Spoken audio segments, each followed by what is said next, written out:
wabarakatuh. Selamat sore semuanya, Bapak-bapak, Ibu-ibu yang telah hadir di sini. Perkenalkan, nama saya Alifa Salsabila dari Unit Senior Planner IAP. Selamat datang dulu. Saya ingin mengucapkan kepada para hadirin, terima kasih untuk para senior yang telah berpartisipasi pada hari ini. Mungkin ingin menyapa Pak Gunawan, Pak Jimmy, Bu Lila, Bu Reni, senior-senior lain yang ada di sini, dan teman-teman planner, dan juga partisipan yang sudah hadir. Ingin merecall kembali bahwa 1 jam bersama senior planner ini merupakan salah satu program IAP. Program ini merupakan ajang diskusi dan sharing dari senior planner kepada planner-planner yang masih aktif, dan juga mungkin diskusi dari senior-senior juga, di mana senior planner ini akan menjadi seorang narasumber. Tujuannya diharapkan dapat tergalinya pemikiran-pemikiran dari perencana senior dan adanya pengalaman inspiratif sebagai pembelajaran nih bagi planner-planner yang masih aktif, baik di bidang pemerintah, pendidik, advokasi publik, planner muda, maupun calon planner itu sendiri. Kegiatan ini juga akan menjadi salah satu pertimbangan dalam pemberian penghargaan kepada senior planner saat acara ulang tahun IAP yang ke-50 pada tahun 2021. Baik, langsung saja mungkin acaranya kita melanjutkan dengan sambutan dari perwakilan IAP terlebih dahulu, yaitu Pak Rais Kandar. Silakan Pak Rais Kandar, saya persilakan. Ya, makasih. Suara saya kedengaran? Ya, kedengeran. Ya, bismillahirrahmanirrahim. Assalamualaikum warahmatullahi wabarakatuh. Selamat sore, salam sejahtera untuk kita semua. Sebelumnya, salam kenal Bu Lila. Makasih sudah menyempatkan untuk sharing-sharing bersama teman-teman senior planner di sini. Yang kebetulan Bu, walaupun namanya senior planner, tapi panitianya muda-muda nih Bu, junior-junior planners. Jadi memang kita seperti yang sudah Mbak Alifa ceritakan tadi, ya ingin belajar banyak hal lah dari pengalaman senior-senior yang telah aktif terlebih dahulu. Perkenalkan, saya Rais, Ibu. Saya juga ingin menyapa Pak Jimmy tadi ya, saya sempat melihat Pak Gunawan dan teman-teman senior planners maupun teman-teman young planners nih yang sudah hadir di sini. Mohon maaf mungkin tidak bisa saya sebutkan satu persatu. Kebetulan saya mewakili pengurus nasional Ikatan Ahli Perencanaan Indonesia, Bu, selaku Ketua Pusat Pelayanan Keanggotaan, Bu. Jadi saat ini mohon izin Pak Ketua tidak bisa hadir, Pak Sekjen juga sedang ada kegiatan yang tidak bisa ditinggalkan, jadi kebetulan saya ini wakilnya wakil, Bu. Jadi kalau di struktur saya di bawah Pak Sekjen, jadi saya mewakili Pak Ketua dan Pak Sekjen untuk sedikit memberikan apresiasi kepada Bu Lila. Terima kasih atas waktu dan kesediaannya. Kami berharap bisa belajar banyak dari pengalaman Ibu yang saya lihat ini sudah lintas sektor nih, baik berhubungan sama penataan ruang. Ibu juga sangat berpengalaman di bidang bina marga ya Bu. Dan terakhir juga saya lihat juga pengalaman Ibu di pengarus utamaan gender.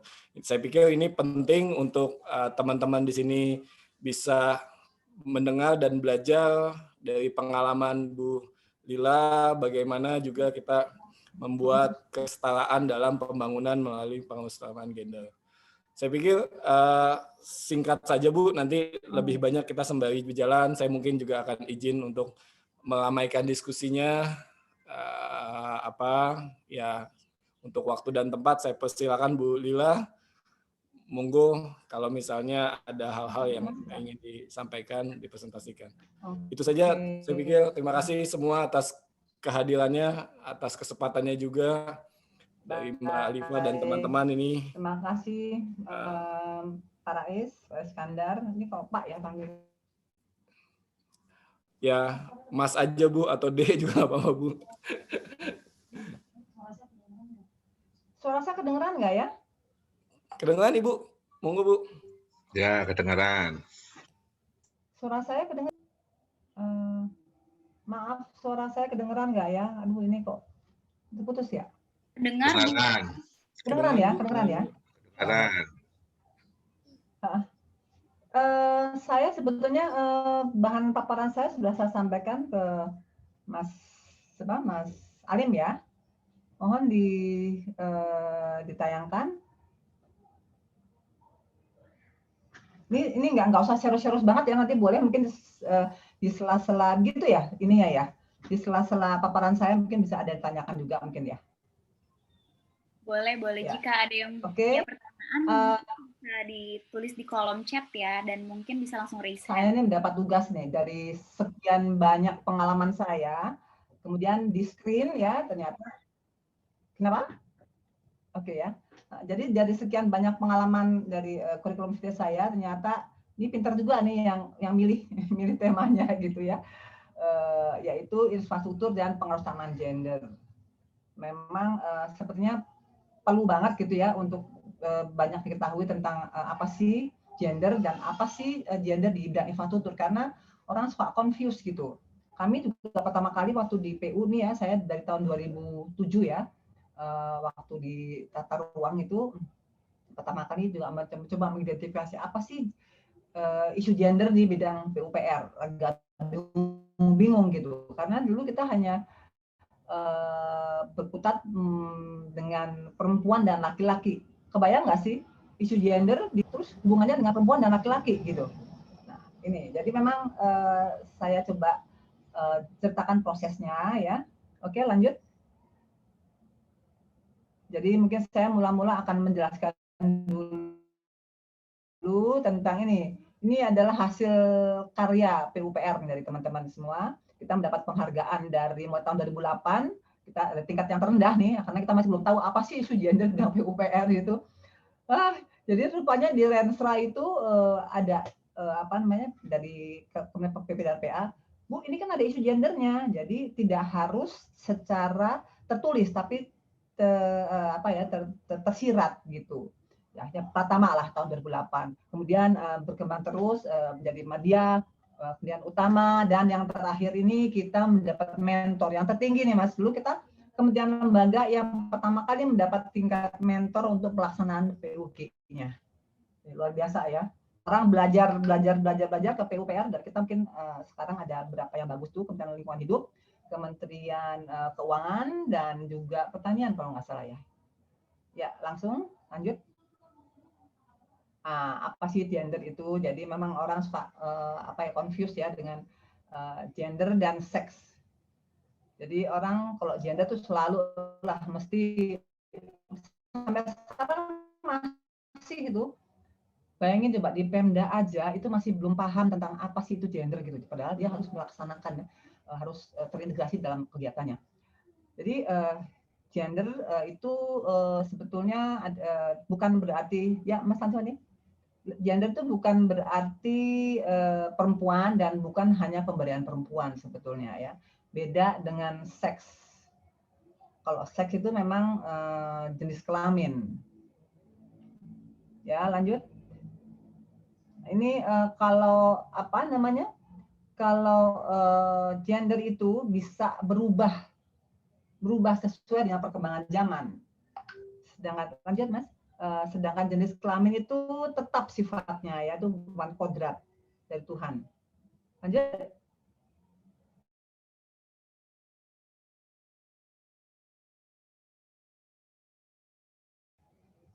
Nah, ini seks dan gender ya. Kalau seks itu apa namanya? Berlaku sepanjang masa. Sebelumnya Mas, masih sebelumnya. Masih tentang seks dan gender.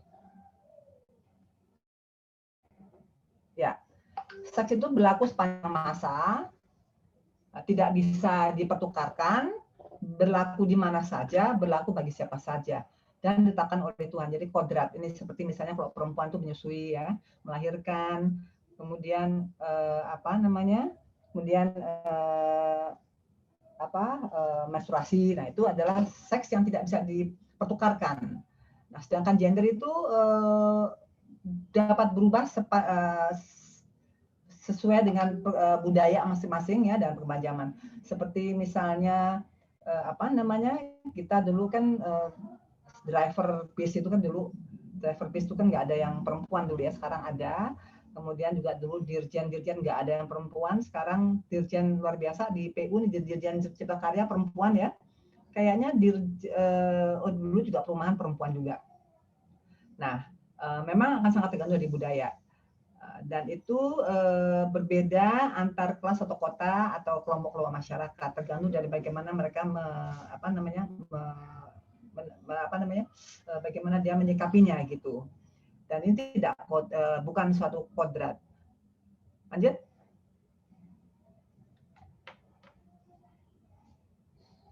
Nah, sekarang tentang pengaruh samaan gender.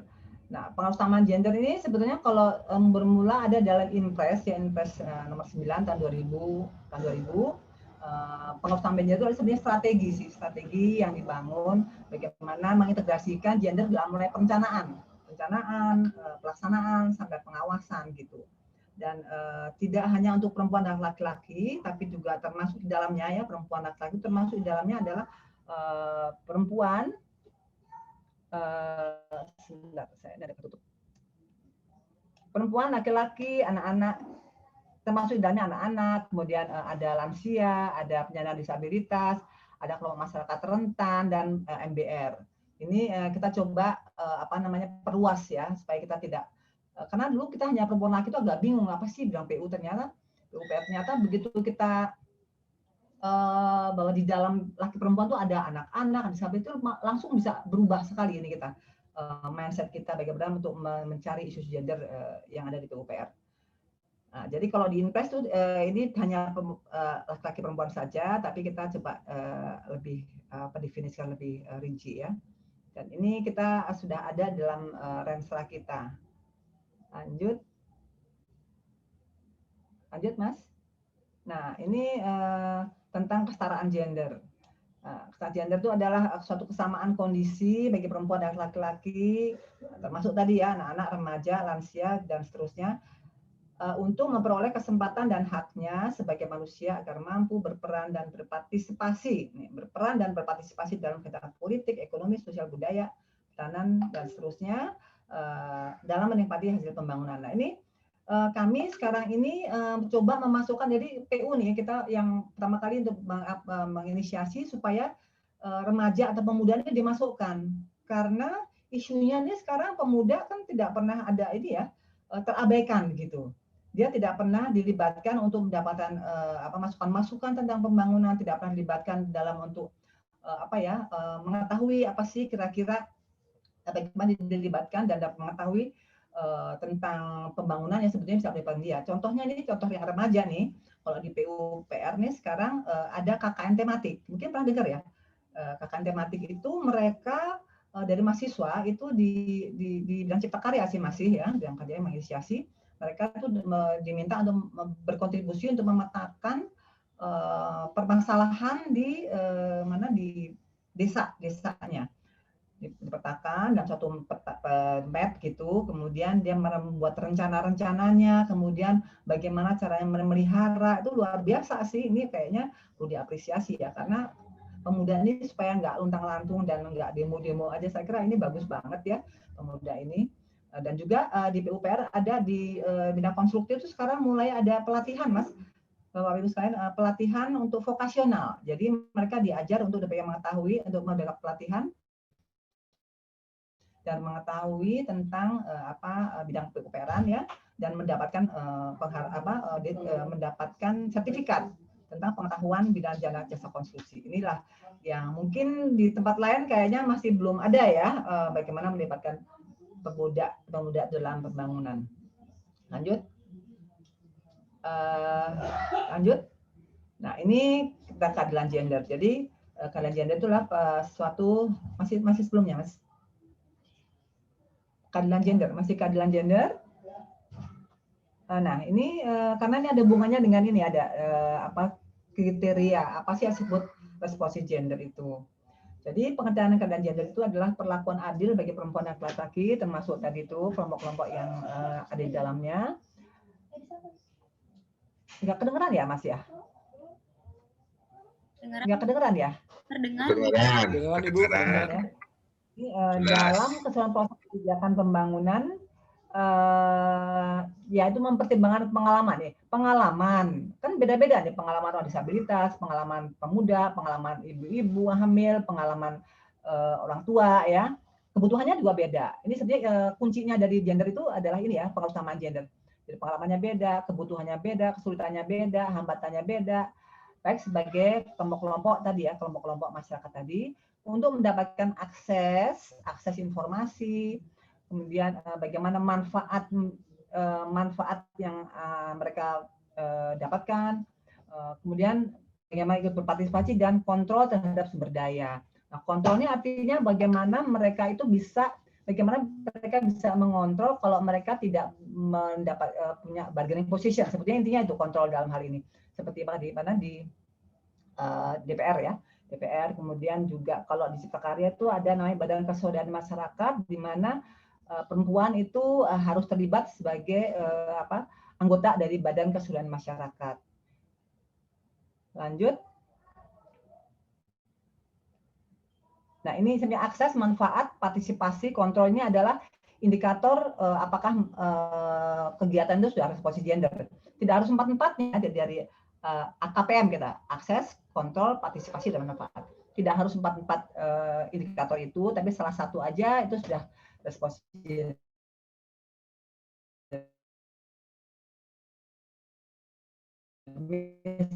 Misalnya, apakah ketika akan ada pembangunan kelompok tadi itu ya perempuan, ya lansia, ya pemuda. Mungkin selama ini kita kan selalu pemberdayaan masyarakat, terus kemudian akses informasi itu ini ya sangat bias gitu.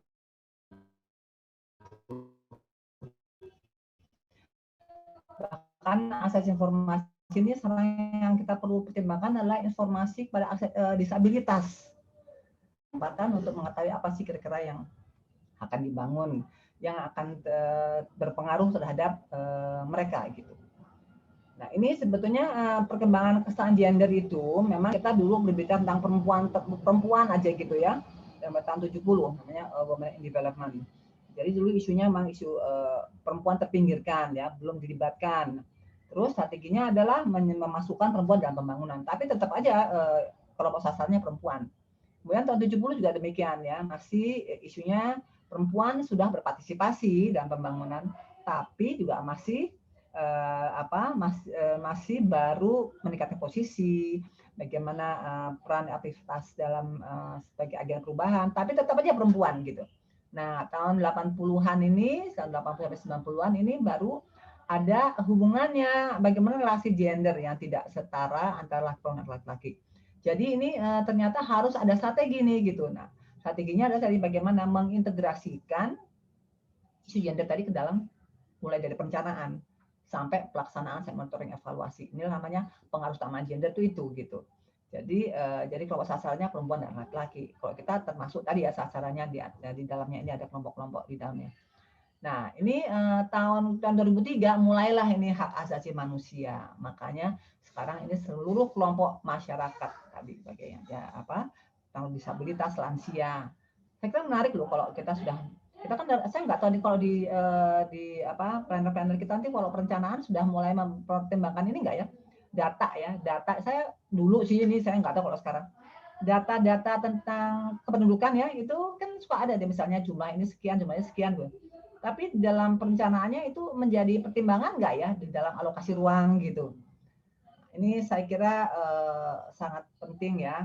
Kalau saya dulu nih tahun jadul tuh kayaknya cuma data, sekedar data ya. Data, tapi hubungannya dengan apa yang akan kita bangun kayaknya mesti kurang gitu. Seperti misalnya jumlah anak-anak tuh ada di kota itu kan ada anak-anak disabilitas ada ya. Tapi dia kan perlu tempat bermain yang jenis fasilitasnya beda, jenis permainannya beda gitu. Mungkin di Gelora itu ya, di Gelora itu kalau lihat Bapak Ibu tuh itu ada bagus banget, cuma satu-satunya di Indonesia di ruang publik itu ada fasilitas untuk penyandang disabilitas buat anak-anak. Buat ayunannya beda gitu ya. Itu saya sangat ini ya terkesan karena kebetulan wali kotanya waktu itu anggota atau penasehatnya YPAC gitu. Ini baru satu-satunya. Mungkin bisa main ya di sana. Lanjut. Ya lanjut. Nah ini perkembangannya. Jadi dari tahun 70 to women in development masih tetap perempuan. Ini juga masih tetap perempuan walaupun sudah diberikan kesempatan posisi yang lebih bagus. Nah ini kemudian gender and development itu adalah mulai pengaruh utama gender dan ini menjadi dasar dari penyusun Inpres itu tahun 2000. Tapi Inpres itu ya kita sekolah rapat-rapat sering sudah sejak tahun 2000 nih, tapi kayaknya untuk pelaksanaannya rada-rada payah gitu, masih belum bisa terimplementasi dengan baik gitu ya. Nah, kemudian dengan adanya HAM, inilah PU akhirnya akan mendefinisikan bagaimana sih infrastruktur di atas posisi gender. Inilah ya. Lanjut.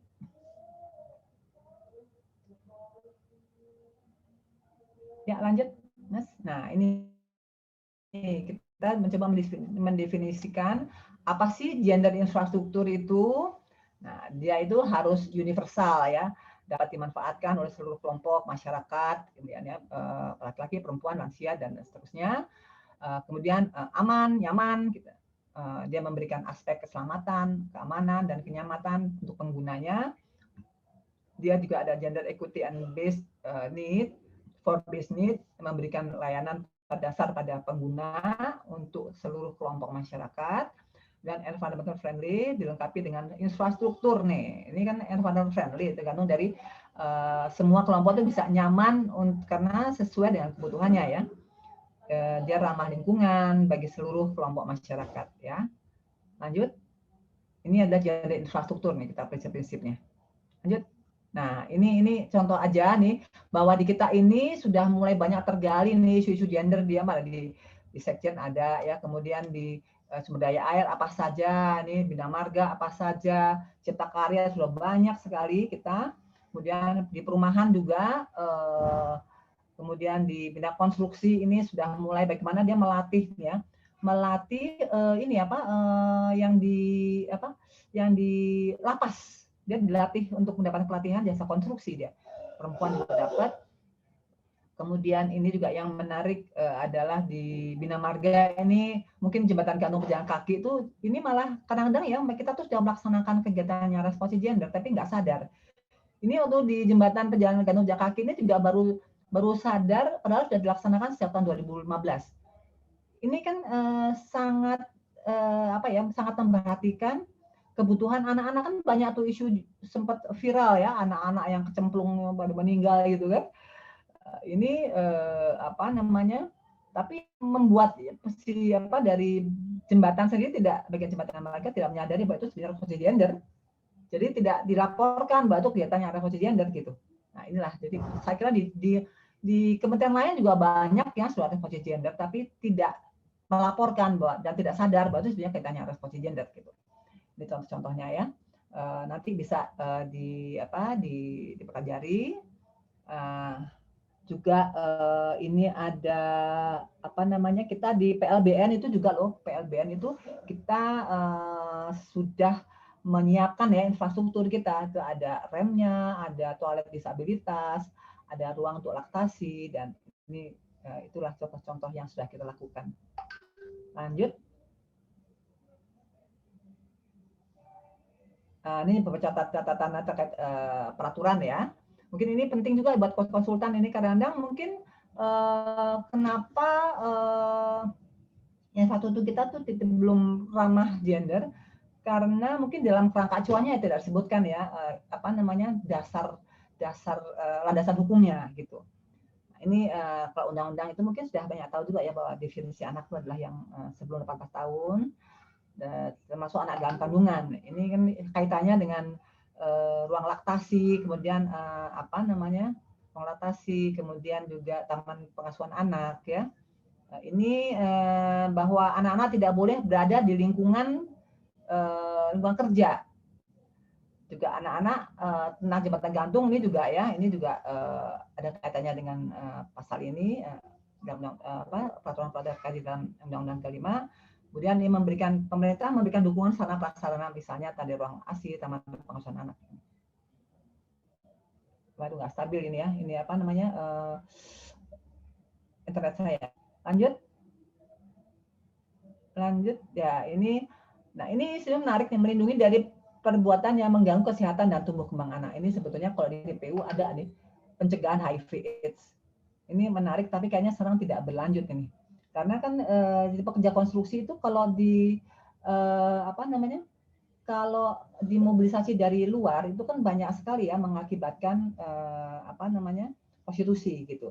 Nah sekarang kemarin saya sempat menyampaikan kepada Dirjen Bina Konstruksi bahwa mereka tuh usulnya dari kelurahan ya, camat, bagaimana supaya pekerja konstruksi itu tidak dari luar gitu.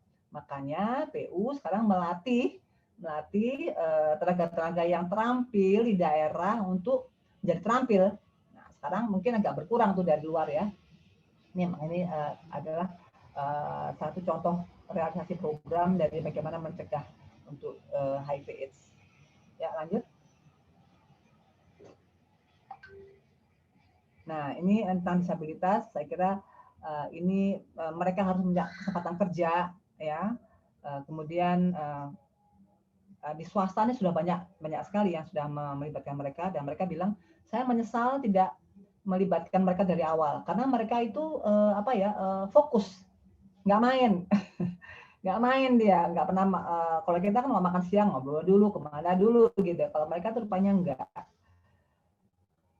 Dan ini tidak diberhentikan karena alasan disabilitas. Yang mungkin teman-teman misalnya dia stroke, pas stroke tidak bisa jalan ya, itu harusnya tidak boleh diberhentikan.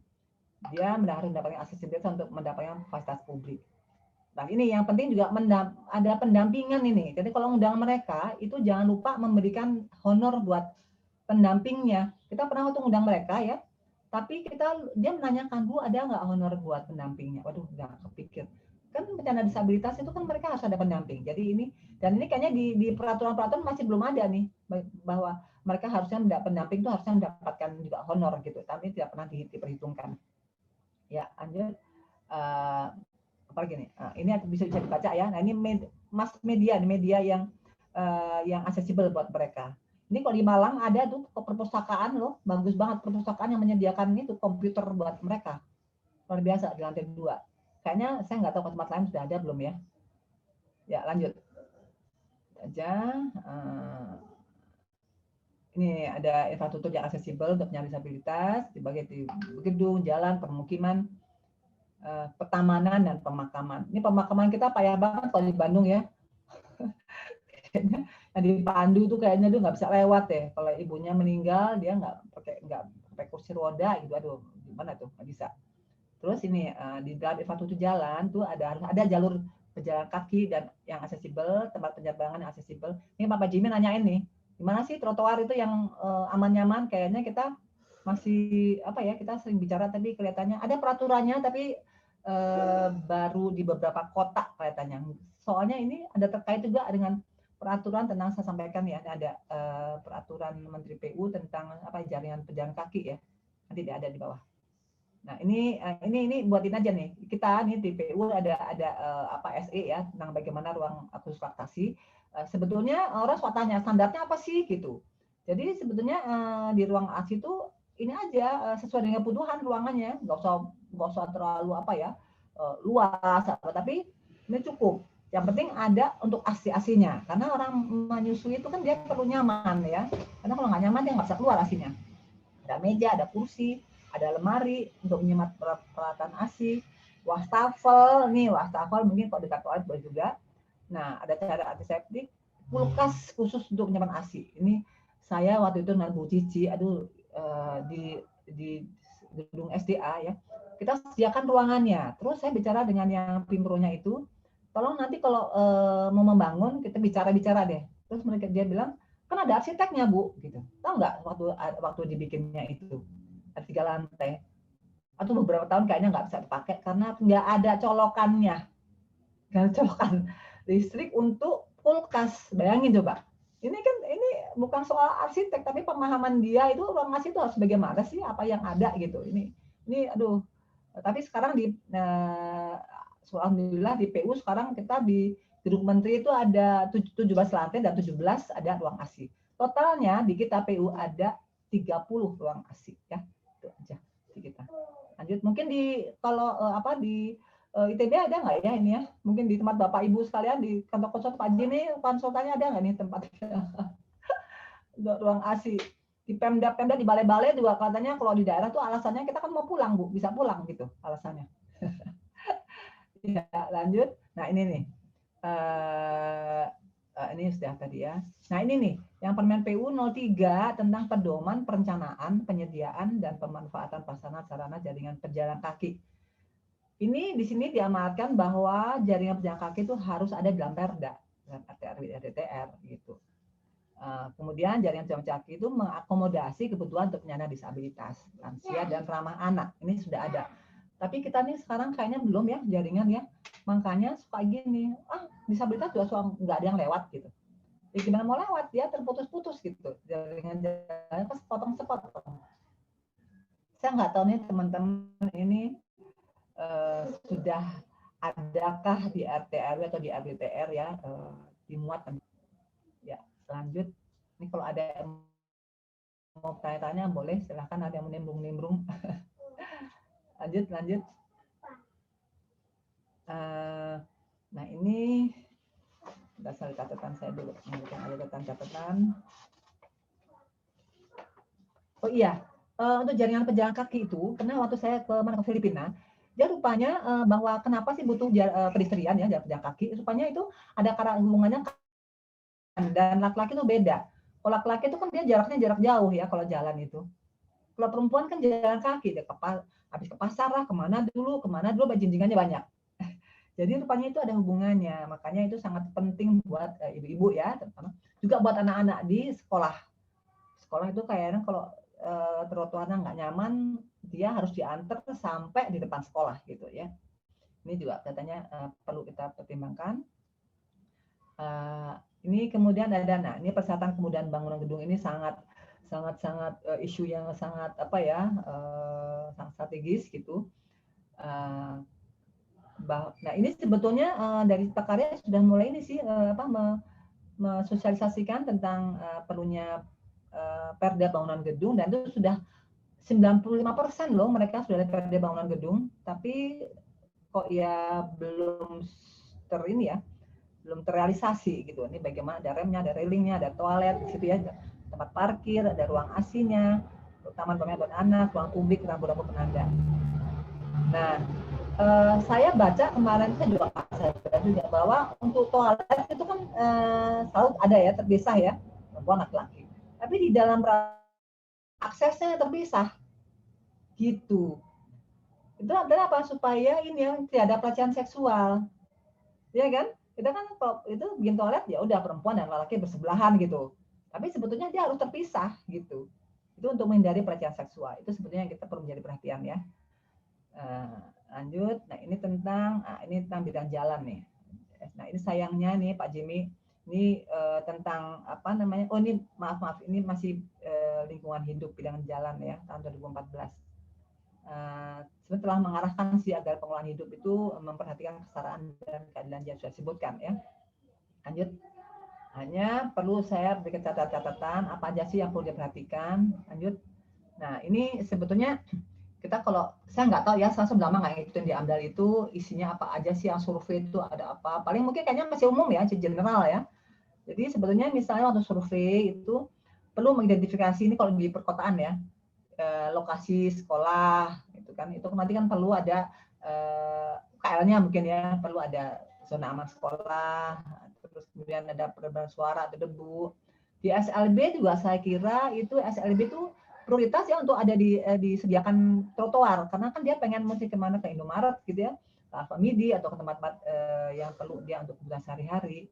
Dan mungkin di yayasan-yayasan disabilitas kayaknya ini sangat penting ya.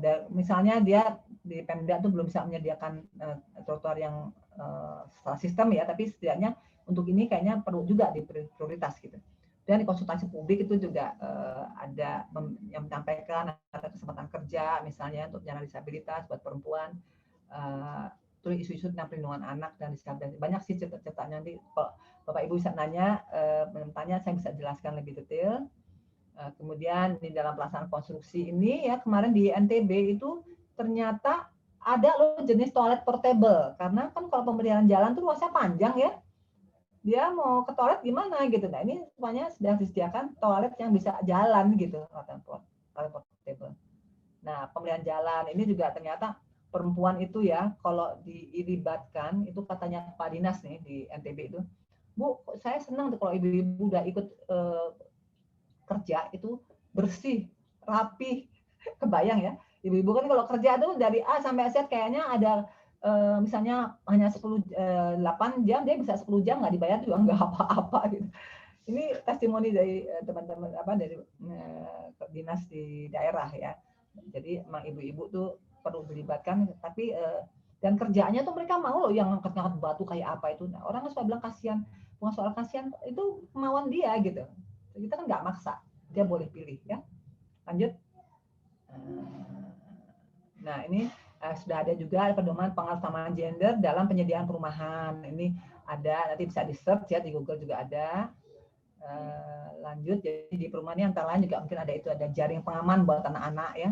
Ini maaf ini double nih, jaring pengaman buat anak-anak, kemudian ada ruang bermain, ada remnya. Lanjut, ini double main tadi ya. Ya lanjut. Nah ini saya mau ceritain tentang kebutuhan ruang publik nih pada kawasan pemukiman padat di perkotaan. Kelihatannya kita kalau ruang publik tuh banyak ruang RTH ya, kayaknya kita lebih concern dengan ruang terbuka hijau. Saya waktu itu diundang sama DKI ya untuk menyampaikan ruang publik. Saya malu juga karena saya waktu setahu saya cuma RTH aja. RTH harus 30%. Ya berapa? 20% ya? 20% gitu untuk ruang publik. Ternyata ruang publik ini sebenarnya lebih bermanfaat untuk kebutuhan mereka untuk pertemuan gitu. Dia bukan RTH, dia lebih pada ruang publik. Kenapa? Ini ya, lanjut ya Pak. Saya malu juga sok TU waktu saya. Nah, ini nih cerita bagaimana sih di padat ini. Ini saya ke 7 ruang publik terpadu ramah anak ya. Tahun 2016 saya survei di 6 tempat dan tahun itu waktu itu sudah jadi 200 RPTRA ya, RPTRA. Ini nih tuh anak-anak tuh mainnya di luar, terus kemudian ini dia nggak ada tempat bermain tuh, coba nih bayang nggak sih, saya juga baru sadar loh ternyata ruang publik itu sebetulnya untuk mereka ini, makanya dibangun di ruang-ruang punyanya DKI ya, yang memang ini lahan-lahan Pemda gitu, lahan Pemda. Ini kan mereka nggak punya tempat main, ya ampun, karena ada kan yang kalau tidur gantian lagi kan mereka itu. Ya lanjut. Nah ini itu fasilitas yang ada. Ini sebenarnya ada ibu-ibu, orang tua tuh di sana ya ada nyuapin buat cucunya gitu ya. Kemudian nih ibu-ibu kan nyuapin anaknya, kan nggak di jalan gitu. Ada perpustakaan, ada futsal, dan ini jenis-jenis permainan ini adalah melalui suatu dari kajiannya dari perguruan tinggi yang bangun dari swasta, yang melakukan kajian apa yang dibutuhkan itu dari perguruan tinggi, ada beberapa perguruan tinggi. Nih, dan perpustakaan ini anak-anak tuh belajarnya di sini. Si ibu-ibu bilang, saya senang loh kerja anak-anak nggak pernah mau nonton TV lagi sekarang. Dia pengennya main di sini di RPTRA ini. Dia belajar sama pengelolanya. Pengelolanya ada 6 yang di screening sampai 6 tahapan. Ada satpam, ada dari mana ya satpam, ada ibu PKK, ada Karang Taruna, dan luar biasa deh, saya salut banget ini. Jadi ini sebenarnya pengelola yang betul itu sebetulnya seperti ini, nggak hanya 1-2 orang ya, tapi dia perlu di screen yang ketat. Lanjut. Nah ini coba nih. Ini neneknya, ini ada Bu Lila sama Bu Adi nih. Nih kan coba. Ini nah di sini ini itu nggak, ini di rumah susun tinggi itu dulunya narkoba. Waktu dibangun tuh ada berapa ratus jarum narkoba, jarum suntik. Ini mungkin buat teman-teman planner nih kalau ada rumah susun atau juga bersama Pemda ya. Ini bagaimana sih supaya ruang publik ini penting banget gitu. Yuk lanjut.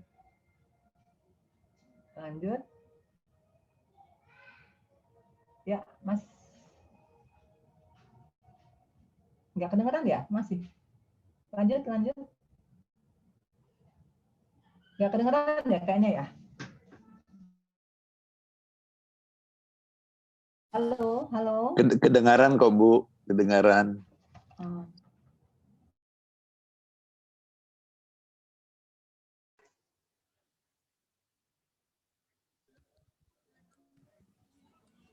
Lanjut lagi kah Bu atau yang ini Bu?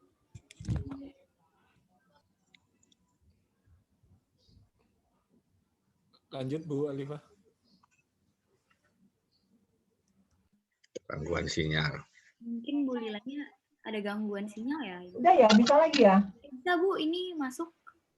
Ya ini kayaknya udah ya. Bisa ya? Nah, Bisa nih. Udah bisa ya? bisa. Oke. Yang sebelumnya ini ya tadi ini ya. Ini yang selanjutnya ya. Nah ini perumahan ini tadi sudah ya. Oh iya, ini perencanaan fase untuk perumahan lansia nih. Kita di PU pernah menyediakan bagus loh, tapi baru satu itu kayaknya. Ini nah ini kita di perencanaan apakah ada data untuk mungkin ada data lansia nih kayaknya perlu deh sekarang data kasihan lansia itu sekarang tuh ya ada suami istri yang suaminya udah sakit, suaminya lebih gede, istrinya lebih kecil, anaknya udah kemana gitu. Kayaknya nih perlu banget nih perumahan untuk lansia, kasihan deh. Mereka di luar kota anak-anaknya ya gimana mau menyediakan pengasuh perawat buat mereka kayaknya ini perlu bagus. Kalau mau lihat di Cibubur tuh ada rumah untuk lansia ya. Ya lanjut. Nah ini contoh ada remnya ini untuk di mana nih? Rumah susun untuk mahasiswa. Kita sekarang sudah menyediakan juga rumah susun untuk mahasiswa. Untuk TNI Polri kita juga bikinin, kemudian untuk pesantren, untuk MBR ya. Untuk atlet disabilitas juga itu di Wisma Atlet itu kita sediakan juga fasilitas untuk mereka. Jadi kalau yang penyandang disabilitas itu ada kamar untuk pendampingnya. Yuk lanjut. Nah ini jalan ya pejalan kaki. Nah ini seperti saya sampaikan, apakah memang ada nggak ya jaringan pejalan kaki jalan RT RW? Katanya harus ada nih di RT RW. Di kita RT RW ada nggak ya? Harus ada jaringan pejalan kaki gitu. Soalnya kalau nggak terputus-putus nih kayaknya pejalan kakinya disabilitas pada protes nih. Maaf ya, mereka itu sering protes loh kalau ketemu kita dan disalahin PU. Terus di kita juga disediakan juga nggak dipakai. Nah, jadi kayaknya kayak telur dan ayam nih, gitu ya. Lanjut. Nah ini Pak Jimmy ini sebetulnya kita sudah punya nih ya gambar tipikal trotoar dan konektivitasnya. Ini contoh kalau yang ada tipe trotoar yang berbatasan langsung dengan taman ya taman. Kemudian ini ya zebra crossnya. Nah ini juga masalah ini sebetulnya kita tuh selalu pohon sih nomor satu ya sehingga akhirnya bermasalah. Pohonnya pohon besar-besar gitu. Sekarang saya di median aja pohonnya pohon termbesi. Terus ditebang. Aduh saya kadang suka, ini gimana sih? Ini sebetulnya ini aja yang tanam pendek yang bisa menyerap polusi sih. Apa sih namanya yang tanam tanaman perdu. Kalau di ini terperdu aja sebetulnya. Jadi utamanya adalah untuk pedestrian sebetulnya bukan untuk pohon gitu. Ya lanjut. Ada sih jadi kayak udah banyak contohnya bagus-bagus. Ini yang langsung berbatasan langsung dengan jalur lalu lintas. Ya lanjut. Dengan penanda-penandanya tentunya ya. Kalau mau lihat yang penanda yang lengkap itu ada di dekat mana di GBK itu ya. Itu lengkap. Nah ini kita bermasalah banget nih belum ada contoh yang bagus nih. Bahwa harusnya kalau dari trotoar tuh yang ada medianya tuh mestinya enak loh nyebrangnya. Kayaknya kita mesti naik burung ya. Mesti naik baru bingung nih ini belum ada nih. Kalau saya pengen ada foto-fotonya yang ada nih.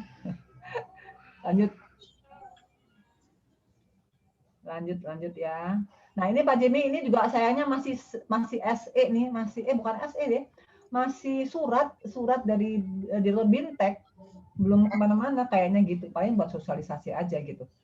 Nah ini jadi Bina Marga sudah ada pedoman untuk bagaimana ada bikin trotoar ya. Ini pedomannya aja tapi belum. Nah ini yang terlaksana bagus sekali di ini Pak Jimmy di NTB ya di NTB. Yuk lanjut. karena ada program dari Kiat sih, program hibah jalan daerah, itu contoh yang bagus gitu. Lanjut. Nah, ini saya foto di Blok M nih, bagus nih. Putus lagi ya. Ini di blok tadi sebelumnya di Blok M tuh bagus ya, ada contoh. Nah, ini zona aman sekolah. Ini supaya pernah saya tanya, ini aman nggak anak nyebrang? Enggak, Bu. Karena, nah ini ya contoh yang ini kan ada, menaruh setengahnya ada lubangnya ini. Kayaknya masih jarang saya bisa foto ini. Ya, ini di Blok M. Ya, lanjut. Jadi tadi yang saya beri contoh tentang apa tadi setelahnya ini? Ya, lanjut Mas. Apa tadi ya setelah ini ya?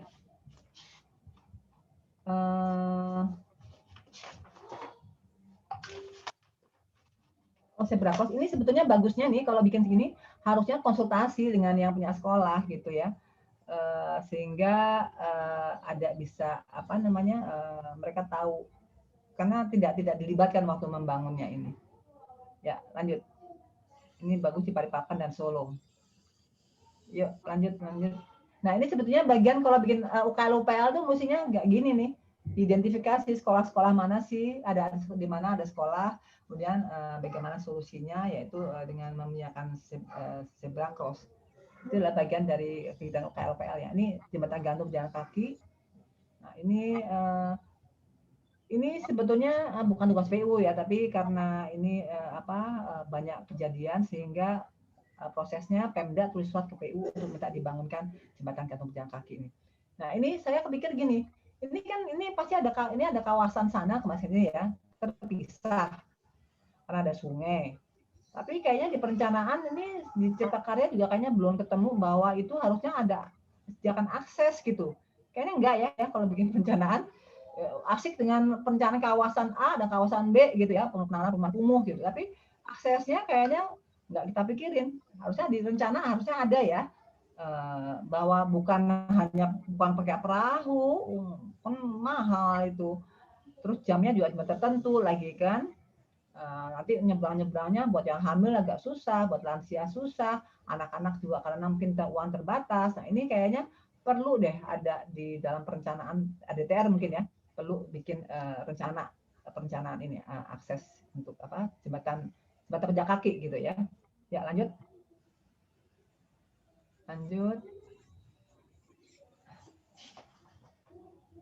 Ini contohnya nih ya yang sudah dibangun kita. Ya, lanjut. Ini suka bandel juga, suka ada yang naik mobil. Padahal kan nggak boleh itu sebetulnya. Ya, lanjut. Ini yang terakhir. Nah, ini kita kemarin menilai fasilitas jalan tol termasuk rest area.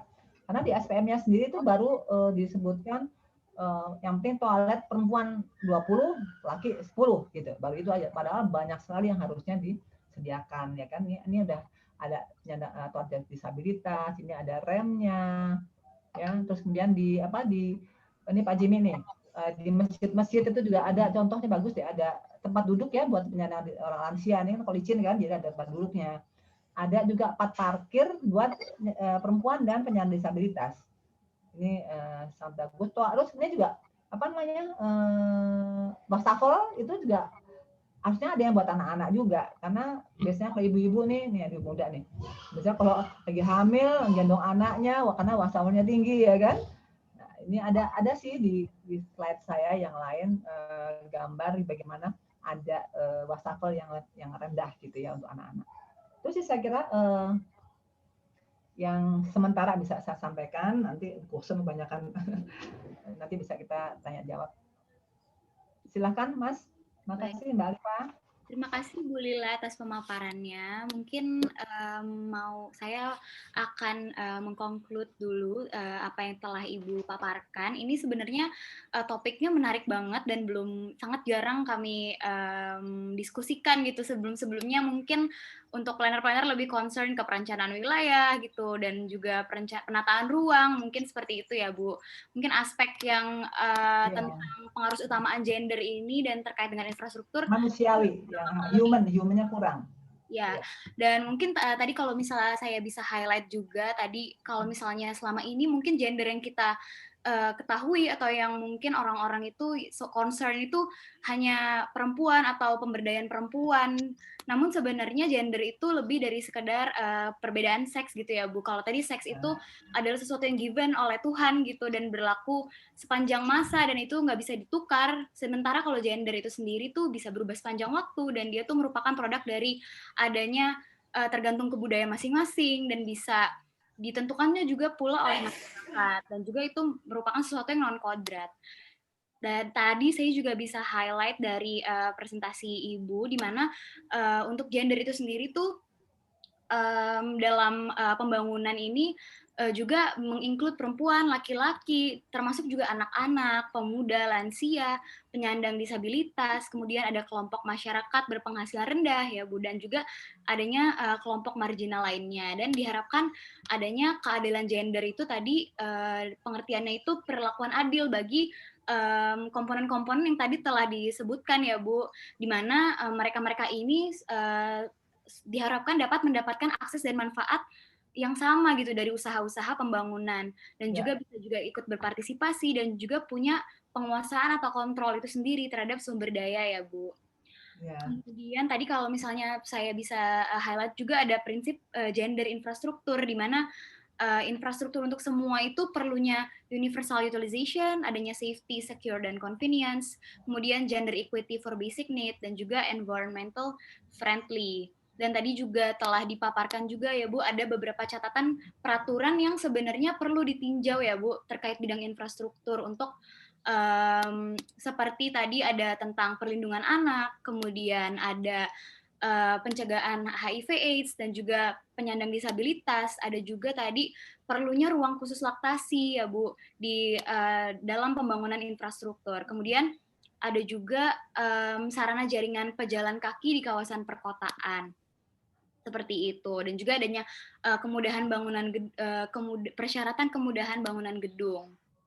Tadi juga di-highlight bahwa adanya produk-produk, contoh produk yang telah dilakukan di PUPR yang sebenarnya produk-produk ini tidak secara tersurat mengutamakan kesetaraan gender itu, tapi tadi dari produk-produk ini tersirat adanya keadilan gender itu sendiri ya Bu, seperti itu.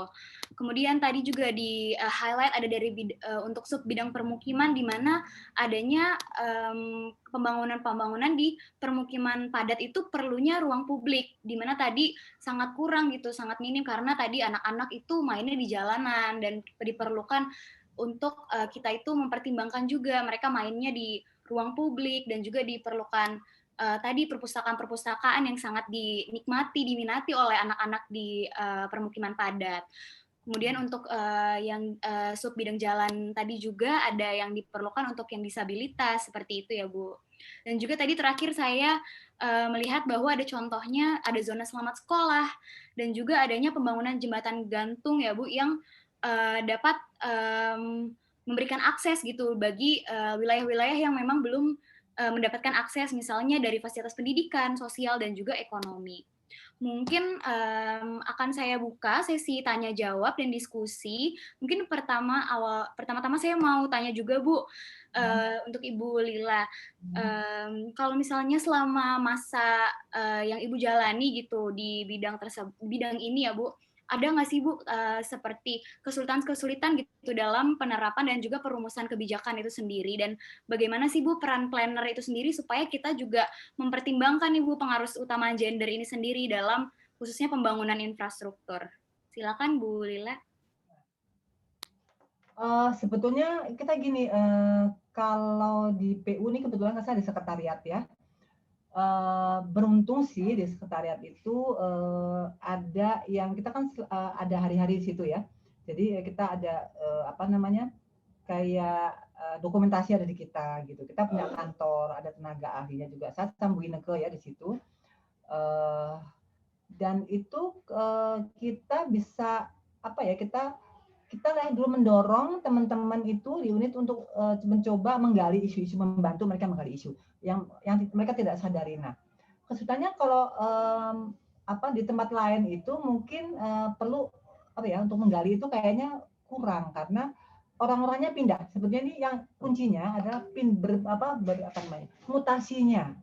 untuk pelaksanaan itu kadang mutasi dari pegawai itu kan sering gitu ya, di daerah itu juga seperti itu gitu. Terus pemahaman gender itu mesti terus-menerus disosialisasi. Tadi itu karena mutasi-mutasi terus gitu.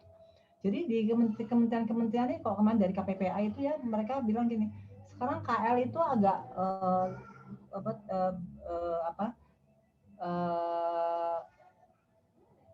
perkembangan pelaksanaan pengawasan utama gender di KL itu diselip ya, kalah dengan Pemda gitu.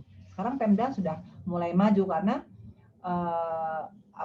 banyak sekali kita membantu mereka gitu. Tapi sementara di kita sendiri itu tadi banyak yang pindah-pindah, Mbak. Jadi di PU aja ya, di PU nih sudah banyak yang digali, tapi begitu kita minta presentasi, saya kemarin penilaian, Mbak, untuk pelaksanaan PUG ya di PU, kita dapat mentor nih. Tapi begitu kita minta data dokumentasi, itu udah nggak tahu tuh di mana dokumentasinya. Karena orangnya pada pindah gitu. Jadi kadang-kadang kita, kalau mungkin si penilai, kalau mereka tidak siap yang ini tuh, pasti dinilainya kan udah nggak bagus nih kan gitu kan. Padahal ya pelaksanaannya sih bagus, tetap bagus, konsisten, dan mungkin ada inovasi-inovasi, tapi yang mendokumentasi, melaporkan itu nggak ada gitu. Dan di daerah itu juga ya, kesulitannya di daerah itu juga masih menganggap, saya kalau di Dinas PU ya, gender itu masih di bagian sosial budaya. Jadi waktu kita ke daerah tuh, kita ke PU mau presentasi, mau ke lapangan gitu, kita kan datanya ke PU, yang datang itu dari bagian sosial budaya gitu. Jadi mereka ada subdinas bagiannya infrastruktur. Jadi datang tuh bukan bagian infrastruktur, dari sosial budaya karena gender gitu. Terus dari Kementerian Pemberdayaan Perempuan sendiri juga mereka nggak begitu banyak tahu ya. Ini masalahnya di daerah nih. Nggak begitu banyak tahu isu-isu gender untuk masing-masing sektor. Gitu. Itu juga kendala juga gitu, karena itu tergantung dari kementeriannya juga. Kalau kami di PU agak rajin ya memberikan sosialisasi ke daerah. Kalau kementerian lain tuh sekarang kayaknya agak sulit gitu, karena kalau kita rapat di kementerian nih, Mbak, nih di pusat nih, datang dari kementerian, oh saya baru tahu nah gender gitu, itu selalu, bayangin, selalu itu kalau rapat itu, maaf saya baru ikut ini, jadi gender tuh belum tahu gitu, bayangin. Itulah kendalanya seperti itu. Jadi memang harus sosialisasi terus menerus, itu aja sih. Dan tadi kalau di dalam pelaksanaan pekerjaan di kerangka acuan tuh mesti jelas di landasan hukumnya ya, supaya konsultan itu juga tahu apa sih kira-kira yang perlu diacu untuk pelaksanaan. Itu sih kalau menurut saya. Oke. Terus peran planner nih, tadi itu peran planner saya juga nggak tahu, ini saya udah lama nggak ini ya, mungkin Bu Reni kali ada. Peran planner tadi itu seberapa jauh sekarang dari perencanaan itu memasukkan isu-isu gender ini dalam kerangka penyusunan RT RW ya dan RDTR, sebetulnya sih itu sih. Kalau di level cipta karya yang operasional itu sudah seperti kita ya, itu sih sudah maju gitu. Hanya sekarang landasan tatakan di atasnya itu apakah sudah masuk tadi jaring pejalan kaki, itu kan penting banget itu. Kalau kalau tidak merupakan satu sistem ya, terputus-putus itu pasti nggak efektif gitu. Terus saya pengen tahu juga nih, ada nggak ya di kota, di RT kota yang sudah mengakomodasi jaringan pejalan kaki itu secara sistem gitu. Itu sih Mbak contohnya. Terima kasih Bu Lila. Mungkin sekarang saya akan memberikan kesempatan pada senior-senior yang ingin berdiskusi. Silakan, atau mungkin jika ada yang punya pertanyaan dan ingin menanggapi. Saya boleh ya Mbak Alisa? Ya, silakan Bu Reni. Ya, Bu Reni. Mbak Lila, terima kasih jadi mengingatkan kembali. Saya pernah mengikuti Bu Lila untuk gender ya. Memang terus terang Bu Lila, sejak tata ruang itu tidak bergabung dengan PU, kita agak kehilangan arah terkait dengan pengaruh utama gender. Jadi dalam arti, karena dulu kita menyusun sebuah rencana tata ruang, konsep kita kan mindset kita lebih ke pengembangan wilayah ya. Jadi infrastruktur itu menjadi satu hal yang utama di sini. Tapi setelah kita bergabung dengan pertanahan, ini memang agak bergeser. Jadi kita lebih melihat pengaturan ruang dalam konteks pola ruangnya. Jadi bagaimana rencana tata ini benar-benar nanti bisa menjadi acuan ketika masyarakat ingin ingin membangun sesuatu di situ. Jadi lebih kepada perizinan dan segala macam. Nah, terkait dengan gender ini memang kalau boleh berterus terang sekarang agak tata ruang tidak terlalu tidak melakukan pengaruh utama gender tersebut, Bu Lila. Dalam arti semuanya itu standarnya ya umum saja. Misalkan terkait dengan pejalan kaki atau ruang terbuka, itu semua ada sebenarnya di dalam tata ruang, baik itu rencana tata ruang wilayah maupun ada. Tapi spesifikasi yang pejalan kakinya harus seperti apa, yang harus harus memberikan akses kepada disabilitas atau ramah lingkungan terhadap anak, itu tidak menjadi satu hal yang spesifik di dalam rencana tata ruang. Ini mungkin sebenarnya harusnya menjadi satu tantangan buat teman-teman planner muda juga ya, bagaimana kita bisa mengharusutamakan gender ke dalam sebuah proses penyusunan rencana pengembangan suatu daerah.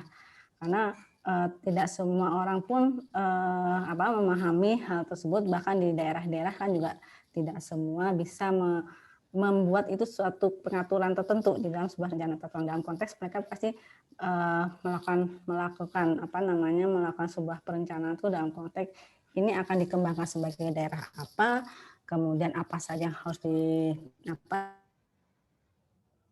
harus didukung, infrastruktur apa yang harus masuk, rencana-rencana industrinya di mana, rencana pertanian di mana. Tapi begitu masuk ke yang spesifik tadi itu yang agak kesulitan. Memang di RTTR sih sebenarnya lebih pas ya Bu Lila ya, karena di dalam RTTR itu biasanya kita ada ketentuan-ketentuan khusus. Kalau memang kita ingin masuk ya itu harusnya bisa menjadi satu aturan yang spesifik atau di dalam peraturan zonasi nyaman. Tapi memang untuk peraturan zonasi ini kan kegiatannya sudah spesifik sekali. Yang memang saya pikir ini suatu tantangan tertentu buat teman-teman juga. Ini mohon juga nanti teman-teman young planner lah kalau sudah mendengar informasi dari Bu Lila bisa mencari informasi lebih jauh yang itu bisa memberikan input juga ke kami ya. Ini agak kesulitan kita sebenarnya Bu Lila kalau di tata ruang ya, apalagi dengan teman-teman pertanahan. Sebenarnya di ATR sendiri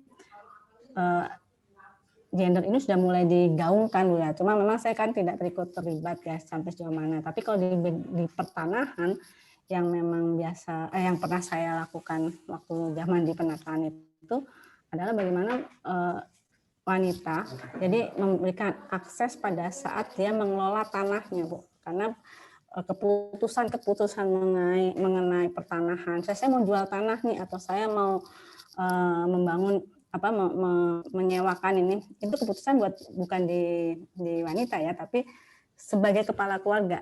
Dan di sertifikat itu kan biasanya kepala keluarganya kan Bu yang menandatangani, yang mempunyai hak terhadap pengelolaan terhadap tanah itu. Nah ini memang juga perlu satu dukungan ya, nanti kami bisa ingin diskusi lah ke Bu Lila sejauh mana memang gender ini, kalau infrastruktur kebayang lah bentuknya ada, tapi begitu masuk ke pertanahan, begitu masuk ke tata ruang itu kita masih belum punya konsep yang yang bulat gitu ya, seperti apa. Dan ini menjadi tantangan. Saya pikir makasih banget Bu Lila mengingatkan kembali terhadap isu gender ini. Saya pikir memang perlu kita kita kembangkan, terutama membuat sebuah keputusan bahwa perencanaan ke depan itu kita harus ramah lingkungan, ramah anak ataupun terhadap yang tidak normal. Mungkin itu. Makasih Mbak Alifa. Baik, terima kasih Bu Reni. Mungkin Bu Lila ada tanggapan atau saya lanjutkan saja? Boleh lanjutkan Mbak. Ya. Okay. Jadi memang maaf tadi memang Bu Reni ya, kita perlu ini sih perlu ada yang rajin terus menerus ya. Memang kalau udah putus tuh agak susah gitu. Memang ada yang tadi mengakses mengelola tanah. Satu dulu ketemu nggak apa-apa. Nanti karena mungkin ada ya Bu Reni, ada aja sebetulnya itu nggak disadari bahwa itu sebetulnya ada isu gendernya dan bisa dimasukkan gitu. Itu yang memang itu Bu Reni yang saya kira banyak kok kalau tadi ya apa namanya yang akses mengelola tanah itu memang kepala keluarga. Nah, kalau kita waktu sertifikasi pengelolaan tanah itu perempuan harus ikut gitu, harus ikut tanda tangan gitu, karena kalau enggak nanti kan itunya kemana-mana ya ini. Dia akan punya hak juga untuk mengetahui bahwa itu sertifikasi. Iya, benar. Nanti tadi bulannya ketemu deh kira-kira. Siap Bu Lila. Sih kita coba emang perlu diprototin gitu. Ya. Ini nanti buat teman-teman yang muda nih bisa memberikan buat informasi kekinian, termasuk ini Bu, pandemi ya, termasuk pandemi ini kan juga mungkin mempengaruhi sekali terhadap isu gender. Terima kasih Bu Lila. Mungkin dari senior lain ada yang ingin menanggapi, mungkin Pak Jimmy, silakan Pak. Ya, terima kasih Bu Lila. Pertama, saya kira apresiasi sekali ini Bu Lila yang bisa tampil sore hari ini, dan saya juga senang bahwa kami ini yang ya tanda kutip senior itu bisa ikut bergabunglah di dalam pembicaraan ini. Memang kita ini barangkali kalau saya komen sedikit itu mungkin kita ada satu gap yang agak jauh ya barangkali, terutama dari sisi pandang saya selaku praktisi ya. Mungkin kalau Bu Lila banyak melihatnya dari sisi pemerintahan dan sudah banyak dilakukan, dan saya juga lihat bahwa spektrum daripada gender ini sangat luas, dan itu sudah dipikirkan walaupun kita belum berhasil barangkali secara tuntas bagaimana memperlakukan itu semua, namun setidaknya sudah terpikirkan. Nah, kalau saya ingin melihatnya dari sisi yang lain, barangkali saya sebagai praktisi saja gitu di lapangan, beberapa puluh tahun yang lalu kita pernah punya program barangkali dengan Bu Lila juga waktu itu yang namanya Quality Life Improvement. Ya, itu KLI. Itu sudah dimulai sekali beberapa puluh tahun yang lalu, di mana kita keberpihakan di dalam pejalan kaki misalnya itu sudah lebih diutamakan daripada ini. Nah, kalau kita bicara dalam konteks saat-saat ini, di mana di urban areas itu kita cenderung untuk memberikan pelayanan kepada public transport, apalagi seperti di Jakarta atau di kota-kota besar lain, misalnya Semarang, Bandung, dan Palembang, segala. Itu kan keberpihakan kita kepada penyediaan public transport itu sangat besar, dan itu tentunya akan mempengaruhi terhadap tadi yang disebutkan pejalan kaki. Nah, ini saya kira itu yang harus walaupun kita sudah mempunyai standar, tetapi kalau itu tidak dilakukan dengan konsisten, itu akan menjadi tidak tercapai perubahan antara pengguna jalan terhadap public transport dan public transport terhadap pejalan kaki. Nah, ini kita hanya berpikir kalau di lapangan itu ya yang namanya desain jalan, standarnya itu dibangun, ya sudah selesai begitu ya. Nah, tapi ada hal-hal lain yang harus dipikirkan, itu bagaimana pengalihan antara kendaraan pribadi menjadi public transport dan public transport kepada ini. Ditambah lagi sekarang itu kita lihat saja, kalau dulu barangkali di sekitar Jawa Tengah itu sepeda itu menjadi alat transport untuk jalan ini, tetapi sekarang di urban areas itu sepeda itu sudah menjadi sesuatu yang tidak saja menjadi alat transport, juga menjadi alat olahraga, dan itu akan sebenarnya berada di sisi antara jalan, public transport, dan pedestrian. Nah, ini kita akan ditaruh di mana? Kalau di Eropa kita lihat ada jalurnya, atau dia disamakan dengan pejalan kaki. Nah, itu standarnya bagaimana? Saya kira perlu dipikirkan. Nah, kenapa saya membicarakan ini? Karena kalau kita lihat ke depan, itu bahwa pembangunan infrastruktur kita itu kan hanya 30% yang dibiayai oleh APBN. Jadi yang mengikuti peraturan-peraturan itu seperti itu ya. Dan 70% itu akan dibiayai baik itu oleh BUMN maupun swasta. Nah, dan itu dalam bentuk yang sifatnya KPBU, PPP ya begitu. Nah, kalau saja peraturan seperti ini itu menjadi suatu peraturan yang basic kepada semua pemrakarsa KPBU, saya kira itu akan dengan cepat semuanya bisa dilaksanakan karena itu menjadi suatu ketentuan. Gitu. Nah, kalau kita hanya memikirkan bahwa oh ini dana tahun ini adalah untuk ini dan tidak terhadap KPBU dan sebagainya, ya tentu kita hanya mengandalkan kemampuan dana pemerintah yang tentu pada saat itu juga memikirkan adalah mana yang lebih penting dulu gitu. Dan itu kan keterbatasan. Tetapi kalau di dalam KPBU karena di sana ada sifat ukuran finansialnya, nah kalau standar itu ditekankan, saya kira itu akan lebih berhasil. Saya kira Bu Lila barangkali saya yang ingin sampaikan barangkali di situ ya. Jadi walaupun standar itu masih belum ketat dilaksanakan, tetapi barangkali untuk proyek-proyek yang sifatnya KPBU itu harus sudah bisa harus sudah bisa dilaksanakan. Nah, kemudian berkaitan dengan lingkungan, itu kebetulan saya terlibat juga dengan banyak perkembangan jalan tol. Nah, itu selalu lingkungan itu menjadi bahan yang perhatian pada suatu seksi-seksi singkat RKL, RPL itu setiap 6 bulanan, 3 bulanan begitu. Nah, tetapi itu kan dilaporkan kepada si BUJT-nya, kepada BUJT-nya, ke badan usahanya. Nah, tetapi kita tahu juga bahwa sebenarnya jaringan ini adalah jaringan yang cukup luas, jaringan jalan tol. Mungkin kalau supaya pelaksanaan lingkungan ini bisa berjalan konsisten dan tidak tersandung dengan adanya carrier bahwa orangnya nanti pindah ke sana, programnya menjadi hilang lagi gitu. Mungkin harus ada satu unit yang khusus yang sifatnya itu mungkin non carrier bersifatnya ya, apakah itu konsultan atau apa begitu. Sehingga apapun program yang dilaksanakan ini bisa dilaksanakan dalam jangka waktu yang cukup panjang. Sebagai contoh misalnya, katakanlah jaringan jalan tol di Pulau Jawa ini dikelola oleh 3 titik unit lingkungan, misalnya di Bandung, Semarang, dan Surabaya misalnya lah begitu.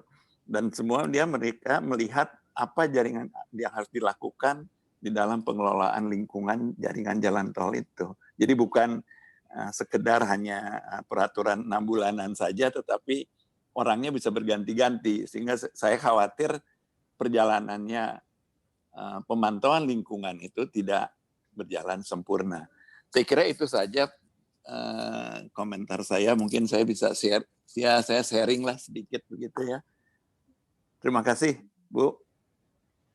Ya. Baik, terima kasih Pak Jimmy. Mungkin Bu Lila ada tanggapan atau mau dilanjutkan?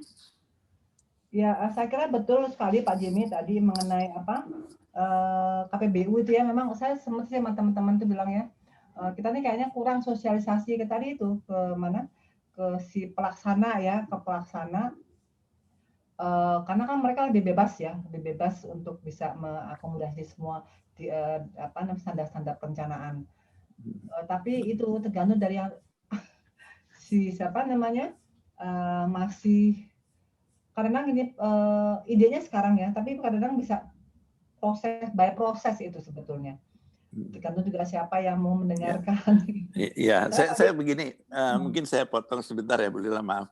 Jadi kalau pemrakarsa itu kan munculnya dari PUPR, pemrakarsanya, persetujuannya.